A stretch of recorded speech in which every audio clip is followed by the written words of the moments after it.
Démocrates et progressistes et 10 minutes.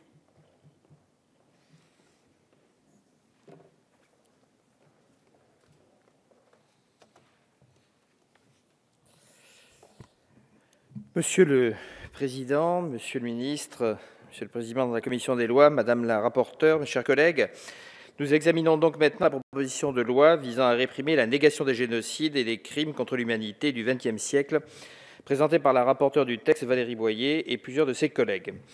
Les députés auteurs de cette proposition de loi précisent que l'actualité, et notamment les persécutions contre les chrétiens d'Orient en Irak, constituent déjà un crime contre l'humanité, imposant l'adoption urgente d'une loi permettant d'en pénaliser la négation. Cette proposition de loi viserait également à lever la menace d'inconstitutionnalité pesant sur la loi du 13 juillet 1990, tendant à réprimer tout acte raciste, antisémite ou xénophobe, dite loi Guesso, celle-ci faisant l'objet d'une question prioritaire de constitutionnalité transmise par la Cour de cassation et dont l'audience publique est prévue dans quelques jours, le 8 décembre 2015. Aussi, à titre liminaire, je me demande donc s'il était nécessaire de s'intéresser à cette question une semaine seulement avant la décision du Conseil constitutionnel. N'aurait-il pas été plus pertinent d'attendre les réserves et censures éventuelles du Conseil constitutionnel avant de légiférer, afin d'élaborer un texte consensuel, équilibré, répondant à l'ensemble des difficultés juridiques soulevées et permettant la mise en place d'une véritable infraction de négation des crimes de guerre et crimes contre l'humanité? Mais comme vous avez décidé, mes chers collègues, d'examiner cette question dès aujourd'hui, nous répondrons à votre invitation. Ce texte vise donc à étendre les faits permettant la qualification de délit de négation des crimes de génocide et de crimes contre l'humanité.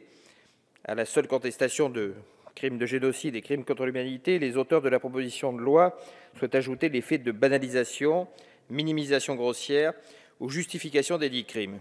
Pour ce faire, le texte que vous nous présentez contient plusieurs dispositions. L'article 1er tend à insérer un nouvel article 213.6 du Code pénal permettant la création d'un délit de contestation, négation, banalisation, minimisation et tentative de justification de ces crimes, passible de 5 ans de prison et de 45 000 € d'amende. L'article 2 introduit une clause d'irresponsabilité pénale pour des faits de négation, de contestation, de banalisation, de minimisation, etc., résultant de découvertes ou de recherches historiques. L'article 3 prévoit l'application du délai de prescription de droit commun à ce délit de négation, c'est-à-dire que les faits ne pourront plus faire l'objet de poursuites à l'issue d'un délai de 3 ans, mais aussi une soumission aux règles de procédure de droit commun en matière d'action publique. De plus, ce texte introduit des peines complémentaires susceptibles d'être prononcées en cas de condamnation pour contestation, négation, banalisation ou tentative de justification des crimes de génocide ou contre l'humanité. Il est ainsi prévu que le tribunal pourra ordonner l'affichage ou la diffusion de la décision prononcée, l'interdiction totale ou partielle des droits civiques et l'interdiction d'exercer une fonction publique pour l'auteur. Enfin, l'article 5 vise à l'ajout d'un alinéa à l'article 2.4 du Code de procédure pénale permettant à toute association régulièrement déclarée depuis au moins 5 ans et combattant ces crimes contre l'humanité et de génocide et entretenant la mémoire de ces crimes de pouvoir exercer des droits reconnus à la partie civile. Aussi, nous nous inquiétons du manque de précision des dispositions choisies, mais aussi des infractions concernées. Banalisation, minimisation ou justification sont des mots qui sont équivoques, qui laissent place à une marge d'appréciation beaucoup trop importante et ne permettent pas une définition satisfaisante des délits concernés. La condamnation d'un génocide ou d'un crime de guerre est une évidence. Nous ne pouvons occulter la réalité du génocide arménien, et vous le savez, les radicaux de gauche que je représente aujourd'hui se sont toujours engagés pour la reconnaissance et la condamnation de ce génocide. Mais je m'inquiète des conséquences juridiques que pourrait avoir l'adoption d'une nouvelle loi mémorielle précisant la notion de génocide et pouvant amener à de multiples interprétations. Je valide les propos de la rapporteure Valérie Boyer, à savoir que cette loi n'est pas une loi partisane. Il est de notre responsabilité de condamner des crimes contre l'humanité ou de génocide. Toutefois, il est aussi de notre responsabilité d'adopter un texte opérant. Comme le Conseil constitutionnel l'a estimé, il n'appartient pas au législateur de reconnaître un génocide ou un crime contre l'humanité et le juger lui-même. Le Conseil avait pu préciser qu'il était nécessaire de nous en remettre à une décision ayant autorité de la chose jugée afin de sanctionner les délits de négation de tels crimes de guerre ou de génocide. Aussi, je m'interroge à nouveau sur la pertinence de l'examen de cette proposition de loi cette semaine. De plus, la rapporteure a présenté des amendements la veille au soir de l'examen de la PPL en commission des lois, amendement qui visait à réécrire intégralement la PPL. Ainsi, l'article 1er, tel que modifié, ne visait plus le code pénal, mais la loi du 29 juillet 1881 sur la liberté de la presse.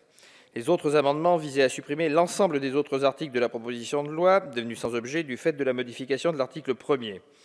Ainsi, la nouvelle rédaction proposée par la rapporteure, dont je salue la volonté de dialogue, visait à combler les lacunes de la loi Guessot plutôt qu'à réintroduire de nouvelles infractions complexes.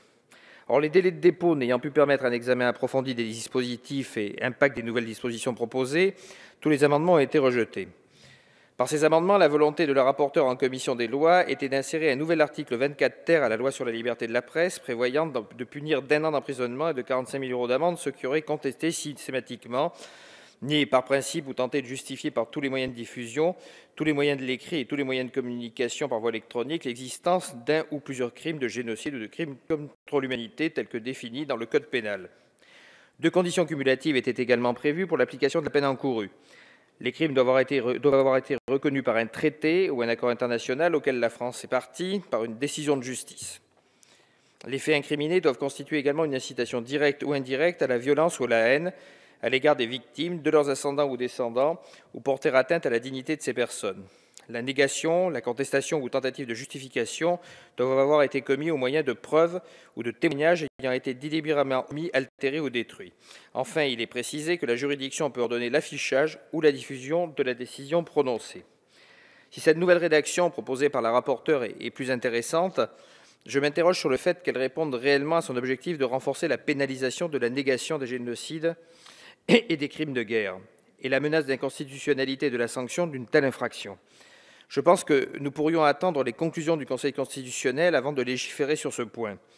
Pour toutes ces raisons, vous l'aurez compris, en l'état de la rédaction du texte, le groupe radical, républicain, démocrate et progressiste préfère s'abstenir sur cette proposition de loi, et il nous semble utile de la retravailler en commission, de sorte que ce thème qui doit nous rassembler sur tous les bancs puisse être adopté à l'unanimité. Car se souvenir d'eux est nécessaire, plus encore c'est un devoir, parce que là où il n'y a plus de mémoire, cela signifie que le mal tient encore la blessure ouverte. Cacher ou nier le mal, c'est comme laisser une blessure continuer à saigner sans la penser. Merci. Merci.